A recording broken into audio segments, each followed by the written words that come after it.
Welcome to the first ever episode of Little Girls, Big Worlds. I am so excited to bring this conversation to you that celebrates books that are written for our daughters for a change of the little girls in our lives, or even the little brown girl that lives within each and every one of us.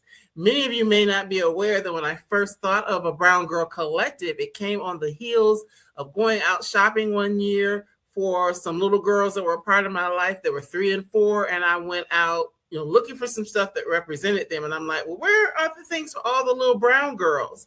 And that whole concept of a brown girl stuck in my mind. But for many years, I have not, focused on little girls per se. So this is the beginning of making a change in that regard and bringing stories to you that you can read and share with them and all the little brown girls in your life that you love.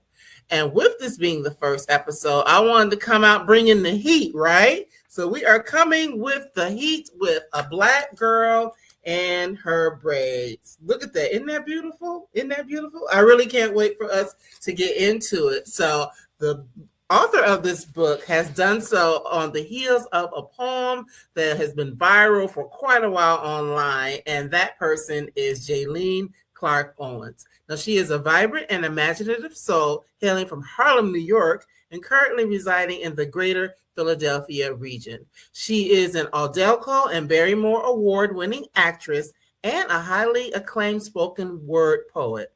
Her acting credits include stage, film, and television. Her passion for honoring and advocating for Black women and their hair has led her to create work celebrating various styles, such as braids, locks, twists, fros, and the Black girl switch up. And we like to switch it up. So without any further delay, let's go ahead and bring Jaylene to the stage so we can talk about this beautiful book, A Black Girl and Her Braids. Hey, Jaylene. Hello. Thank you for having me. Oh, yes. It's such an honor to have you here because, I've been seeing that poem and hearing the poem, hearing your voice and seeing you online as this has gone viral. So it's quite an honor to have you here to talk about, your inspiration and to share this beautiful book that's only been in the world for a very short time now. Yes, thank you. You're welcome. So first off, I just have to, can you turn around? Because you showed me your hair before we came on. So people can see these braids. There's all kinds of ways to do it. Yes, and it says braids in her hair. See, look at that. Look at that innovation. Look at that style. Yes. Shout out to Tuki Did It out in LA. She is an incredible braider and just an amazing artist because this is purely art. Like it's purely art. It's purely art. Because at first I'm just like, wait a minute. It's got words in it. I love that. Yeah. So Jaylene, you have been a creative for quite a while and have been making a name for yourself just as a creative, through acting, as a poet, all the wonderful things that you were doing. So I guess my first question to you is, what is it that inspired you to even write the poem, A Black Girl and Her Braids?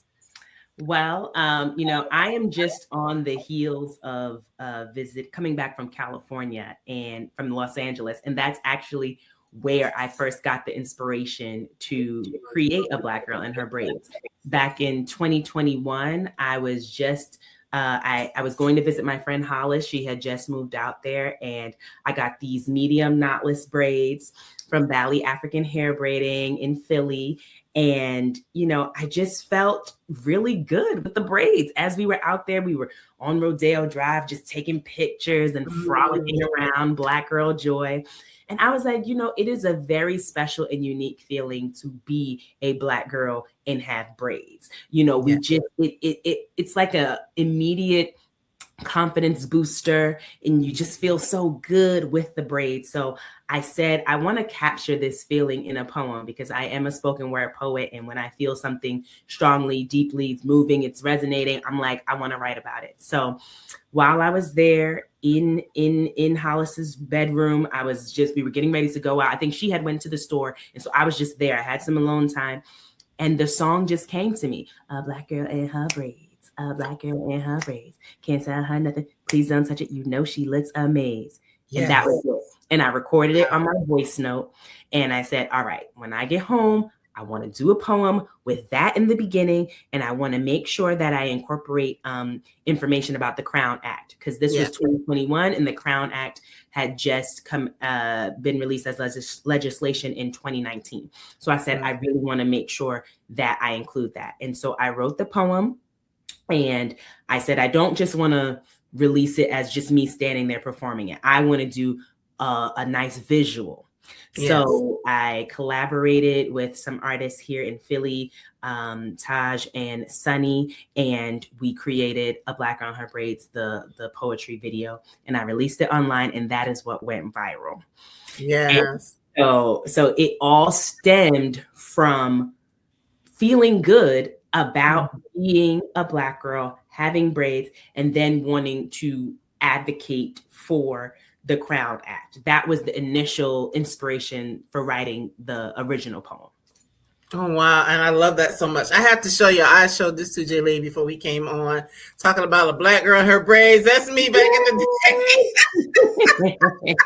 The braids, and something more recent. So I had the look on my face is almost the same. Yes. I love that. Oh, so yes, I have been doing the braid things for quite a while, and I look for one of the ones where my mom had the beads on them, because I used to do that too. Way before there was a Venus and Serena, I was rocking and clink clink clink with my hair. Yes. So I just love that, and I think it's really important. God bless you for following that vision and putting this out in the world, because there are so many ways in which we are made to feel like our natural hair isn't beautiful, or, all those sorts of messages that come our way. And the fact that we even need a Crown Act is because there are people always trying to tell us that what we do that represents our beauty and our culture somehow is not acceptable. So I love the fact that you wrote something that inspired all of us, and many famous people as well, to pick up on that message and say, hey, look at me and my braids. So thank you for that, Jaylene. Absolutely. You're welcome. Yes. So, of course, so you put it out there and it goes viral, and you get, as I said, a lot of celebrities and people picking up on it. Were you anticipating that when you first wrote the poem? I was anticipating that it would resonate, but I didn't know to what extent. Right. As an artist, when I put something out, I wanted to go viral, because that means that a lot of people are seeing it, and a lot of people are getting the message that I want to get out to the world. So that is always the intention, but I didn't know how far it would go, and I didn't know who it would reach. And seeing so many celebrities and notable brands use the poem let me know that, all right, my work is getting outside of just my immediate circle of supporters and friends. So that was very encouraging. Yes, and it's been seen and used about how many times at this point? The last I checked, A Black Girl in Her Braids alone was, are we at? Yes, we are at 8 million. Wow. Wow. So that is global. That means it's hitting so many people. And again, I love the fact that you include the Crown Act. And we're going to talk about the book here in just a second, because it all ties together, right? But I love the fact that you were able to talk about supporting the Crown Act, because that legislation is just so important, not just for women in workplaces, but also children in schools, and not just girls. We've seen situations where young men have been told to cut their hair and all these different sorts of things. So I love that you were able to tie it into a movement and even give that movement more visibility. Yes, absolutely. The Crown Act, we are in 2026. This should be a law that is everywhere, but unfortunately, it has not passed in all 50 states, but we hope that it will eventually. Eventually, yes. Especially, well, we're not gonna go political today, but y'all know I don't have to say it. We definitely, want to continue to advocate for ourselves and for us being able to show up, as we are. So, of course, you have this great viral moment. You've been able to partner with a lot of organizations and brands and things like that. So, of course, that's hitting all of us adults, and we're falling in love with it. So what was it that made you decide, hey, wait a minute, I think it's time to let the young girls see this? So a few things. One, so what year was that? I guess around 2022 or 3, maybe it was 22. I wrote an incident happened with my goddaughter. So one of my best friends, Sarah, she has 2 kids at that time. No, yeah, she both kids were here, but the oldest one, Amani, there was something happening where she wanted to change her hair for some reason. And I think maybe wanted it straight or something like that. She was inquiring about that. And it made me say, you know what? I want to do a children's book for her where I can just pour into her and affirm who she is in her features and her hair and everything like that. It wasn't this book though. It was, it was a different book. And I wrote that and I went through the whole process of finding out how do you traditionally publish a book, writing a query letter, finding a literary agent. I knew nothing of this world. So I did all this research and I started reaching out to agents. And in the process, one of the agencies I looked up was New Leaf Literary Agency. So, you know, I was just looking up agencies, going to their contact page and seeing who do I reach out to send my query letter. And when I went to New Leaf, I said, wait a minute, I know this person. So Jania Carter, she and I have known each other since 7th grade. We went to middle school and high school together. Academy.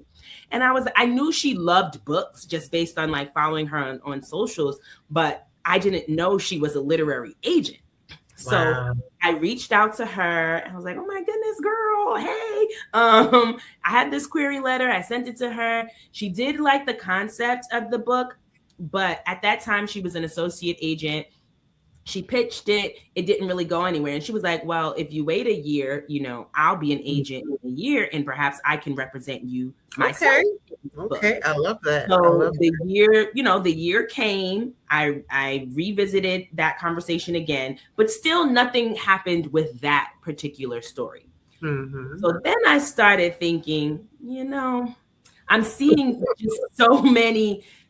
online that literally thousands of Black women uploading videos of whether it's their daughters, their nieces, their clients, if they're braiders, of these little girls dancing to my poem. And I said, well, now, wait a minute. What you got? Why don't I make this the children's book? And at the same time, you know, still have my goddaughter and her sister, my 2 nieces. And I said, you know, they're always watching me on, you know, my few appearances on Law and Order and stuff like that. And Albie's Elevator, that's Albie back there. I love it. And they're watching me. And I said, you know, but I want to do something that's specifically for their age group. So I was like, I want to write this book for them. And I already know I have a built-in audience with a Black girl in her braids. So obviously this is resonating. Let me turn this into a children's book. When I pitched that to Jania, she was like, yes, ma'am. So then she represented me. She became my agent, and she's the one that pitched me to the various publishers. And we landed with Penguin Random House. And that is how we came to be where we are. So it's an amazing story. I always talk about favor of logistics and just praying for favor. And that was an example of that, because what was a no with the first story is what helped me to already have done all the work to prepare to know how to pitch the book that actually wound up getting published. So I love that. I love that so much. And it is a beautiful book. I mean, not just your writing, the art, and we know that you had Brittney Bond help you in terms of the illustrations and all that. Like even at the beginning, I'm not gonna show the whole book because y'all gotta go buy it, but just the tools, showing the tools that we use for our hair and different hairstyles, different way. I even got the story in there where you're going to look for your colors. I mean, it is so what our experience is. So, once you had the story, right, and, you were able to find an illustrator, I think it's just so beautiful the way that, the story was able to be, visually represented that in a way that a child, or again, adults could love it. Because I told you I gave a copy to my braider, and she's, and she's good and grown, as am I. So, but, just what was that process like for you? Just like really coming up with what the story would be, as well as working with the with someone to make sure that they were able to put visually what was coming to you in terms of words. Yes. So in terms of the story, it was wonderful to have the original poem because that became my framework, my outline. I love that spread. It was like, this allowed me, all I had to do was, I won't say all I had to do, but I adapted what I originally had and made it something that kids can relate to. Right. I had to really think, and I'm so blessed to have a great team between my agent and my editor, Tiana, who is also a Black woman. Yes. I have a team of Black women. We'll talk about that in a second. But yeah, we'll talk about that in a second. Working with them, I was like, do I want to? I remember I submitted to my agent a colloquial version and then a more standard American English version. Right.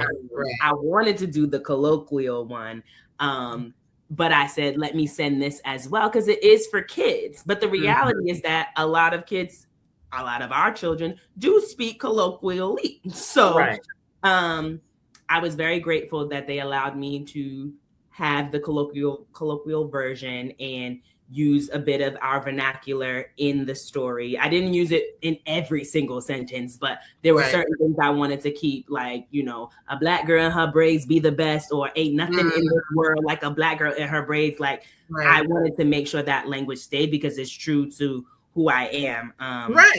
We are multifaceted. I can speak like that sometimes, but I can also speak your standard American English when I want to. But when I'm comfortable, I'm saying ain't nothing in this world like a Black girl in her braids. No, I know that's right.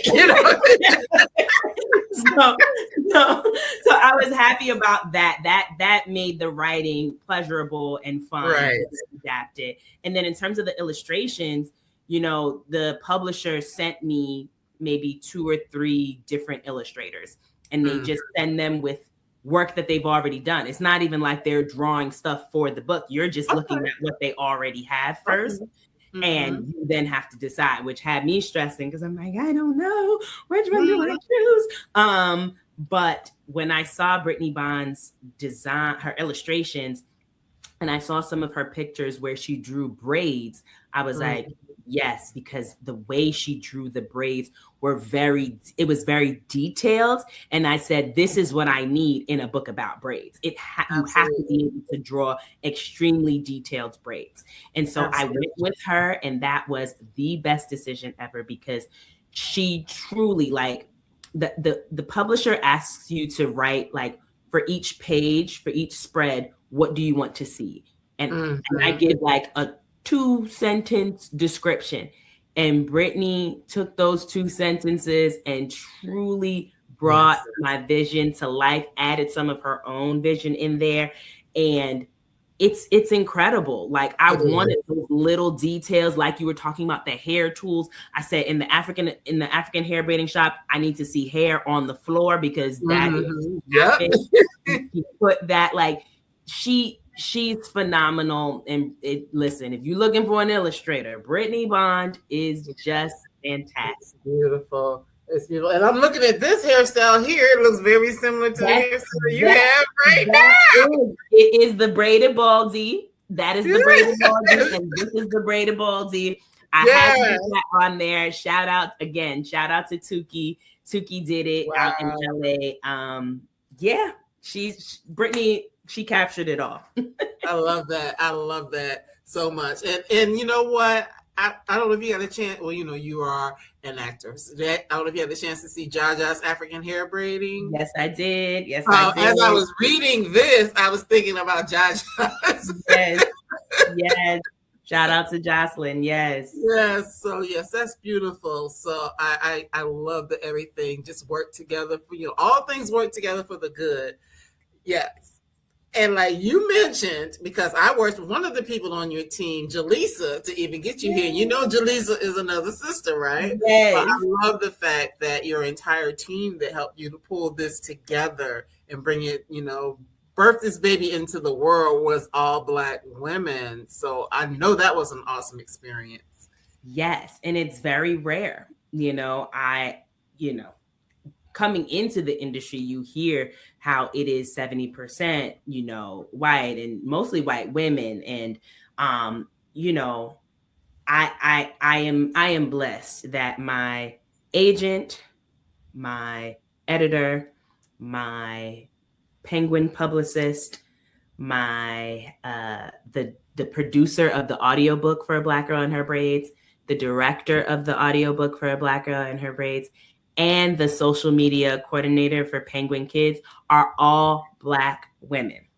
So add me, that's 7 Black women. And it just shows how much representation, diversity, inclusion, these things are so important because sure, I could have had a team of white women and I still could have released this book. Right. But there are certain things that didn't need to be explained because I am working with Black women who also have had braids, who also know about having natural hair. And it was really special. It was really special to have that shared experience on working on a book that's literally called A Black Girl and Her Braids. I worked with women who have been Black girls. Yes, and that is so beautiful to me for a lot of reasons. And I hope that everywhere you go, if you get a chance, you tell that story for a couple of reasons. Number one, it's just an awesome story.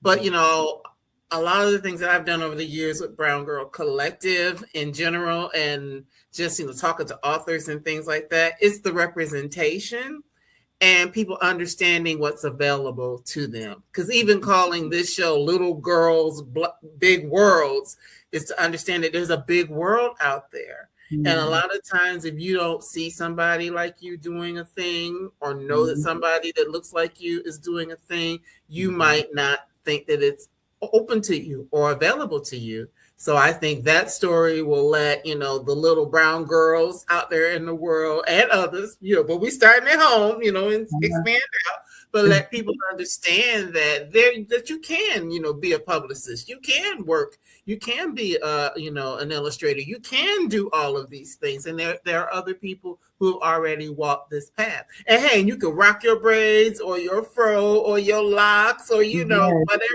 you want to rock when you're doing it. Because, all of those things are important. All of those things are beautiful. And we don't have to ever be put in a box. I think there's something in your book talking about being put in a box. It's like, no, you don't ever have to be put in a box, right? Yes. We want the box braids, but we don't want the box on us. I know that's right. So I love that. I love that for you, Jaylene, and doing that. And, I know that the buzz has already been big and it's going to continue to be big about this book. But there are so many things that you are out there doing, as we already mentioned a couple of times, the Crown Act, and you talk about the Crown Act in the book as well. But is there any particular work that you might be doing with them or others, really in terms of getting this book out there, or just, some things that you're working on in general to help, let the world know that this book exists? Well, one of the things that I really wanted to do to help get the word out there and also to just support the people who come to my book launch events, I partnered with 6 different Black women-owned hair care companies because, taking care of our hair is so important. And I just am so thankful that we are in a time now where we have a lot more access to products that are made for us, for our hair, for our different hair types. I know growing up, we did not have that. You had to use whatever was in the drugstores, and those a lot of times stripped our hairs and didn't retain the more.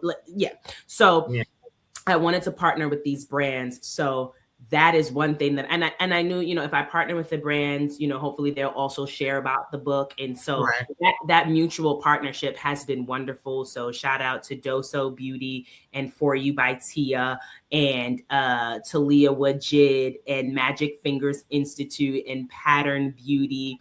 Donna's Recipe, shout out. Oh yeah, you can't forget Tabitha Brown was the first brand. Yes. Okay. Yes. So, shout out to Tabitha Brown. She's so selfless with her giving and just she's amazing. She's amazing. And I'm excited because I do use Donna's Recipe when my hair is out. And I do use Pattern too. So those are the two that you mentioned that I really love. So I think that was really special. And I'm glad so many brands said yes. So when, my 5 launch events, I only have one more coming up in Atlanta. But all the attendees would get little gift bags with products based on where they were. So that was an awesome way to just get the word out about the book. I'm also doing school visits and I'm doing school visits and I'm doing various events at bookstores. I have one coming up about in Brooklyn. It's going to be a braiding workshop. So I'm going to do a read aloud. I'm going to perform the original poem, but then also there will be someone there teaching us how to braid using a mannequin head, and we'll get to take the mannequin head home. And it's a mommy and me situation. So you can bring your little one and you can learn how to braid. It's like things like so that. Awesome. My smile is so big because, girl, I still can't braid to this day. Yeah, braiding is a skill. I don't really have it. I can do a little something, but like this is art. I ain't even trying to do all this. That's hard. Being able to do straight backs, I would like to perfect that. Yes, but and see, I don't have any children, so I guess if I would have had a daughter, I would have eventually figured it out. Either that or she'd have been at the salon. But so I think that's pretty awesome. But one of the other things that I know that you are doing, of course, we're encouraging people to purchase the book, and we want to see it in libraries and all those sorts of things as well, because for the person who might not be able to buy one, if it's in a library, just a lot of different people get the chance to see it. But I like that you're doing a sponsorship train. So tell us what that's all about. Yes, that is an idea that I saw the author Lovia Ajayi-Jones. I saw her do that with her children's book, and I was like, that's an awesome idea. So basically the concept is that you can either sign up as a sponsor or you can sign up as someone who wants to request books. If you are a sponsor, then you can sign up and say how many books. Say maybe you say, I can donate 5 books. I can donate 10, 25, more than 100. And so, boom, that's the sponsor. And then for the request, it's for educational groups like schools or after school programs that are catering to children who are 3 to 7 years old. You can request and put in your request to receive books and let me know, how many books that you want. And so once I have a match, then I get in contact with both people and I let the sponsor know, hey, this organization is seeking this amount of books. You said you were going to donate this amount. So here's their address, and they just send the books to them. And that has been wonderful. Of course, we are always looking for more sponsors to contribute to this, but it's just a great way so that groups that are in need of the books but may not have the budget can receive some, and people who want to give can do so. I love that so much, because I don't know if I've ever said this on any of my shows, really, because I'm normally dealing with adults, right? Mm-hmm. But in the little bit of spare time that I have once a week, I go and read to a student at a school to help improve, her literacy. And I've been doing that with different students over the years. And some of those books on the cart that we get to choose from are so old, right? Yeah. And they're not representative of the students that we're reading to. So, I have done some things with my sorority chapter here locally where we have donated like books that would be good for children of color or whatever. But I like the idea of that, just making sure that the books can get into more hands. So whether it's programs like that, I just think it's so important. And this particular program also gives kids books to take home in the summer so they can start building their own libraries. So all of that, I think it's just so important. And for us, who really have learned about the world and enjoy books and are blessed to see things that maybe we didn't get when we were growing up, because that's one of the big things. We didn't have this when we were growing up. Right. So, why not find ways to pay things forward so that the people coming behind us can have books and things that are representative. So when I saw that sponsorship train, I'm like, I got to have her talk about that, because that's so important that we do that. So is there anything that you just really want people to know about your book that, that will inspire them to read it or to share it with others? I think that from what I've seen in terms of the reactions from little Black girls, it has just been so sweet. They're like, twice this has happened where a friend has told me, I showed my daughter the book and she was like, "Is this about me?" And they're like, "Yes, it is. It is about you." Like that touches my heart. Another friend sent me a photo just today of the little girl sleeping with the book. She didn't want to give it. She said it's staying with me. So that's really encouraging, and it shows me that it is resonating with the young people. So I just hope that people get it and they share it with the little Black girls in their life. And also, even if they're not little Black girls, right. I have a friend who is white. She has 2 children, and she read the book to her kids and they loved it. And it also, she asked, like, when the little girl asked why is she sad? Because there's the spread where she talks about how at her best friend's school, she's not allowed to wear braids, afros, twist locks. And so then my friend had to explain, like, this is what happens sometimes, and so it's encouraging conversations with young people. And this is the age where we need to have those conversations when they are young, so that they grow up. And it's not just about them having tolerance for those who are different around them. It's them having understanding, empathy. And if they're curious, they can ask questions, but it's not going to be like, what's this? What is wrong with their hair? Yeah, you're reading my hair. You're reading my mind. I'm thinking about Solange. Don't touch my hair. Yes. In the beginning of the thing, I said, please don't touch it, because it's we're not animals in a zoo. So I think showing this to little children allows them to have a better understanding that there are, if you're not Black, that, there are different hairstyles out there. And not only is it just the hairstyle, this is something that relates to this person's culture and it's special. And they can have admiration rather than like, what's that? Right. And hey, I'm just going to say it because I'm going to say it. It's good. It'll be good for, the Black people who maybe feel a way about our natural hair. Okay. Because there are those people that exist. Yes. And think that certain hair is good and certain hair isn't, and all these sorts of things. So yeah, this is a wonderful book for everybody who will pick it up and read it. So yes, I thank you so much, Jaylene, for taking time out of your busy schedule, because I know you've got a lot going on. And at the time of this recording, weather's been crazy and travel delays and all kinds of stuff like that. So I thank you for, we were able to work together and find a time that worked for both of us to sit down and have this beautiful conversation. I'm so honored to have you here. I look forward to seeing more of what you do. And, as long as you're writing or doing big things, you're always welcome to come back to this space. Thank you. Thank you for having me. Thank you for allowing me to be the first one to kick off Little Girls Big Worlds. And I wish you much success with that series. Yes. Thank you so much. I appreciate you. All right. Take care. All righty. Take care.